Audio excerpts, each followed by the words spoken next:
Hello dear friends, मैं प्रशांत कुमार, आप सभी को फैक्ट क्रिएटिव में स्वागत है। आज की इस वीडियो में मैं आपको बताऊंगा प्रमेय संख्या 6.3 एनसीईआरटी प्रमेय संख्या 6.3 को। इसमें क्या कहता है, देखिए, यदि दो त्रिभुज में संगत कोण बराबर हो तो उनकी संगत भुजाएं एक ही अनुपात में यानी समानुपाती होती है, तब ये दोनों त्रिभुज समरूप यानी सिमिलर होते हैं। तो दिया क्या है कि कोई दो त्रिभुज है जिसकी संगत कोण बराबर है। तो सबसे पहले दो त्रिभुज बनाना पड़ेगा।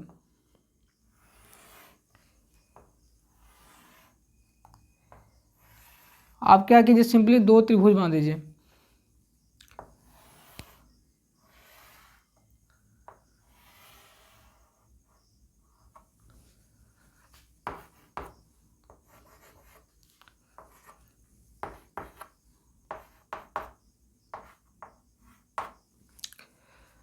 ये दो त्रिभुज है जिसमें संगत कोण या इंग्लिश में कॉरस्पॉन्डिंग एंगल कहते हैं, संगत कोण बराबर हो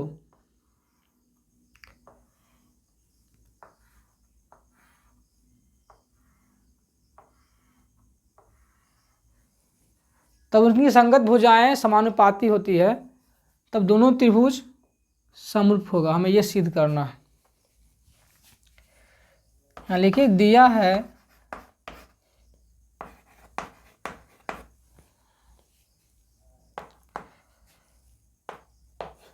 त्रिभुज ABC और त्रिभुज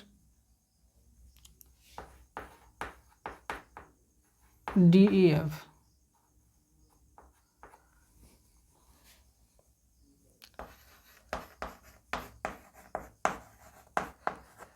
इस प्रकार है कि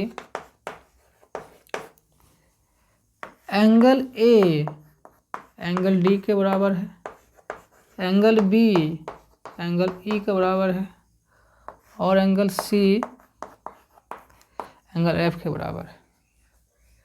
यानी ये एक संगत कोण बराबर है, तब हमें यह सिद्ध कर देना है कि दोनों त्रिभुज सिमिलर है।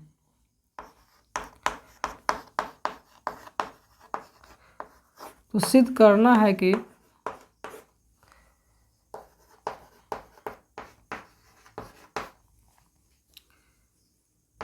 त्रिभुज ABC सिमिलर है त्रिभुज DEF के।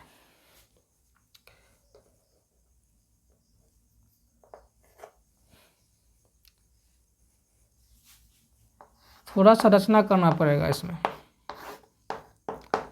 रचना ये है कि AB के बराबर मैंने DP काटा और AC के बराबर यहाँ DQ काटा।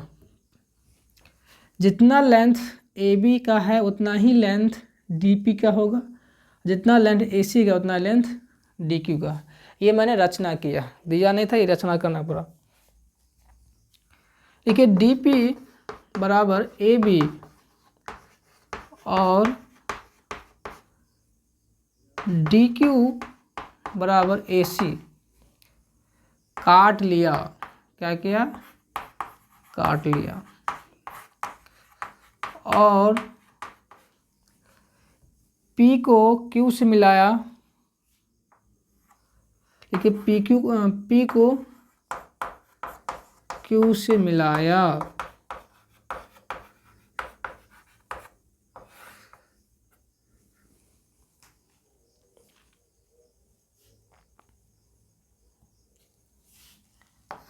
प्रमाण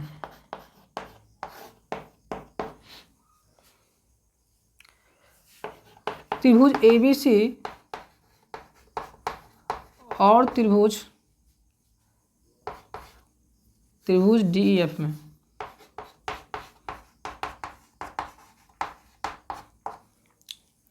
देखिए, इस दोनों त्रिभुज में क्या कुछ दिया हुआ है।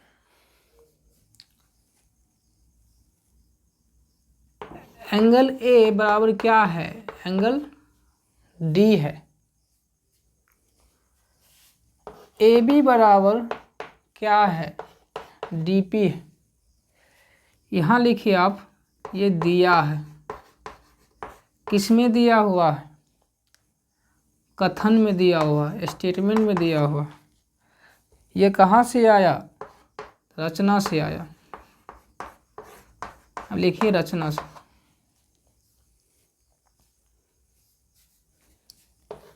AC बराबर DQ। यहाँ पे DF नहीं चलना है, यहाँ गलत हो गया है। यहाँ बाबू लिखना है त्रिभुज DPQ, त्रिभुज DPQ जिसमें मैंने रचना किया था। तो AC भी DP के बराबर है रचना से। यहाँ लिख दीजिए रचना से। अब देखिए आप, एक एंगल मिल रहा है, दो साइड मिल रहा है, इसमें क्या कुछ क्राइटेरिया मिलता है? देखिए AB DP के बराबर है और एंगल A एंगल D के बराबर है, AC DQ के बराबर है। तो यहाँ देखिए side angle side, side angle side, side angle side से ये ट्रायंगल कंग्रुएंट हो गया है। कंग्रुएंट मतलब सर्वांगसम हो गया है। ये सर्वांगसम वाला रूल क्लास 9th के अंदर बताई जाती है, उसी का यूज करके मैं इस ट्रायंगल को समरूप कर रहा हूँ, समरूप नहीं सर्वांगसम कर रहा हूँ।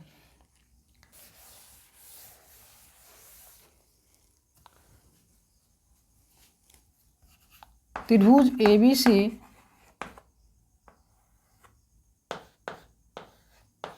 सर्वांगसम है। त्रिभुज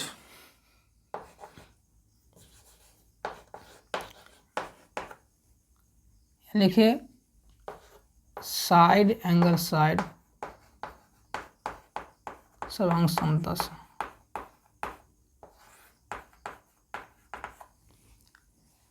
एक बार त्रिभुज सर्वांगसम हो जाता है तो उसका कॉरस्पॉन्डिंग साइड, कॉरस्पॉन्डिंग एंगल भी एक दूसरे के बराबर हो जाता है।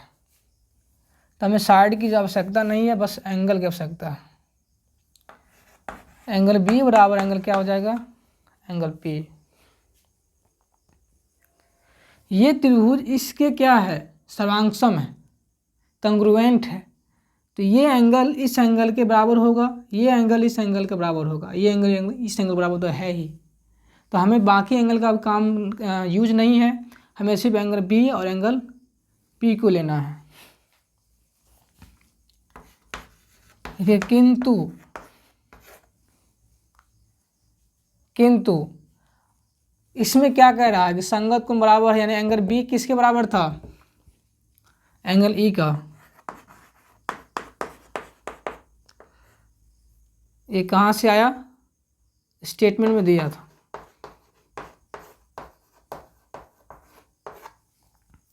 यदि एंगल B E के बराबर है और एंगल B P के बराबर है तो P भी इस एंगल E के बराबर हो जाएगा। देखिए तब एंगल P बराबर क्या हो जाएगा? Angle E।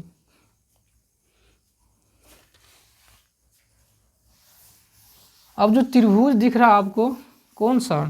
DEF, बस उसी को देखते रहिए, खोजिए कि और क्या करना है इसमें। देखिए ये एंगल P है और ये एंगल E है, दोनों एंगल आपस में बराबर हो गया। ये बराबर कब होता है? इसका भी कहानी क्लास 9th के अंदर पढ़े होंगे आप लोग। यदि लाइन कोई पैरेलल होता है, यानी समांतर होती है, तो उस पर एक प्रतिच्छेदी रेखा को ड्रॉ की जाती है, खींची जाती है, तो वो 4 एंगल वहाँ से बनता है। ये एंगल इस एंगल के बराबर होगा, इसे हम कहते हैं संगत कोण। क्या कहते हैं? संगत कोण। फिर ये एंगल, मान लीजिए एंगल 1 है, ये एंगल 2 है, ये 3 है और मान लीजिए ये 3 है और ये 4 है। तो एंगल 1 बराबर होता है एंगल 2, एंगल 3 बराबर होता है एंगल 4। ये कब बराबर होगा? ये तब बराबर होता है जब लाइन, रेखा समांतर होती है। अगर रेखा समांतर नहीं होगी तो संगत कोण वहाँ पे बराबर नहीं होगा, अप्लाई ही नहीं होगा वहाँ पर। यदि हाँ, एक बार संगत कोण बराबर हो जाती है तो लाइन समांतर होती है। ये नियम है, क्लास 9th के अंतर्गत पढ़ाया जाती है।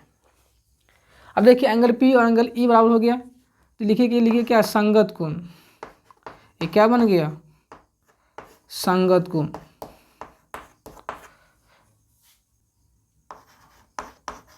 इस प्रकार लाइन क्या होगा, लाइन पी क्यू पैरेलल किसका हो जाएगा, ई एफ का। ये दोनों लाइन क्या है, पैरेलल है, तो उन्हें क्या हो जाएगा, पैरेलल है। एक चीज़ और इसमें देखिए, थेल्स प्रमेय को याद कीजिए। थेल्स प्रमेय क्या कहता है कि कोई त्रिभुज है जिसमें दो भुजाओं पे अलग अलग बिंदु पे एक लाइन खींची जाती है, जो तीसरी भुजा की अगर वो समांतर होती है तो अन्य दो भुजा को समान अनुपात में विभाजित करती है, यानी वो प्रोपोर्शन में होता है। तो देखिए ये तो खैर इसके पैरेलल हो गया, पी क्यू जो है वो ई एफ के पैरेलल हो गया। तो इसका मतलब ये बनेगा क्या कि डी पी बाई डी बनेगा, थेल्स प्रमेय का यूज कीजिएगा तो क्या बनेगा, D P by D E और D Q by D F. ये थेल्स प्रमेय में आप पढ़े होंगे, यहाँ लिखिए थेल्स प्रमेय से, थेल्स प्रमेय से।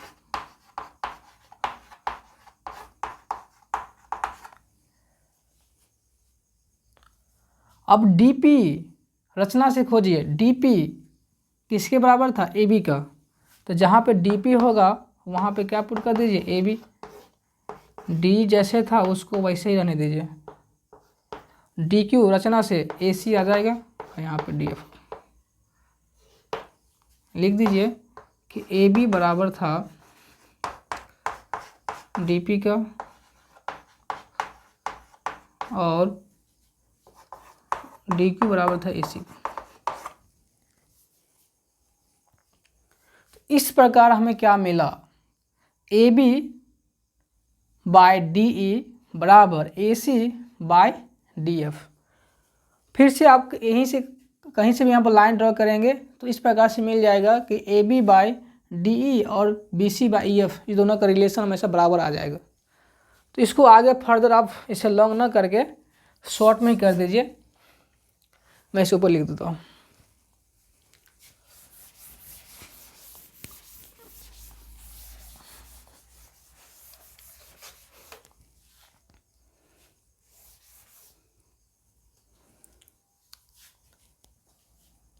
इसको आप मान लीजिए समीकरण 1।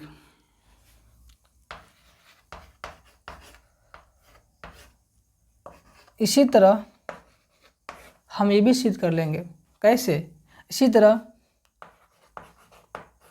हम सिद्ध कर सकते हैं कि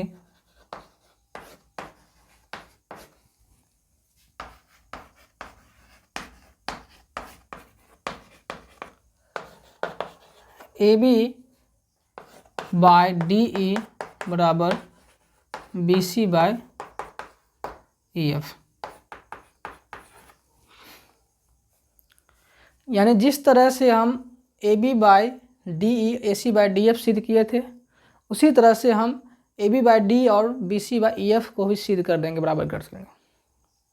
इसमें ये जो लाइन ड्रॉ किए थे उसमें से लाइन कहीं दूसरे साइड से ड्रॉ करना पड़ता है। देखिए समीकरण 1 और समीकरण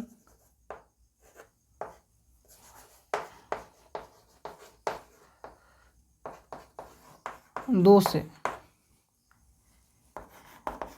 ए B by D E A C by D F और B C by E F प्राप्त होता है।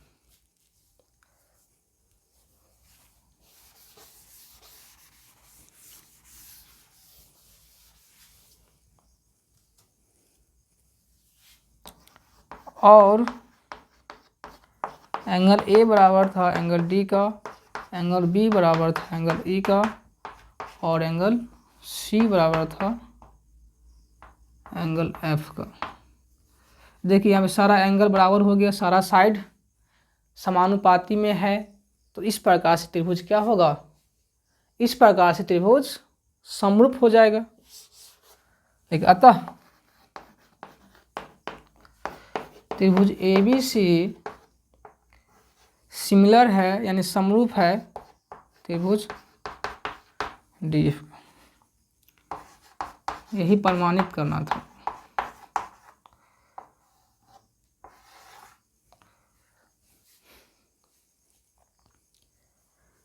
ओके स्टूडेंट्स, तो आज की वीडियो में इतना ही। फिर से नए वीडियो में मिलते हैं नए टॉपिक के साथ। तब तक के लिए thank you, take care, be happy.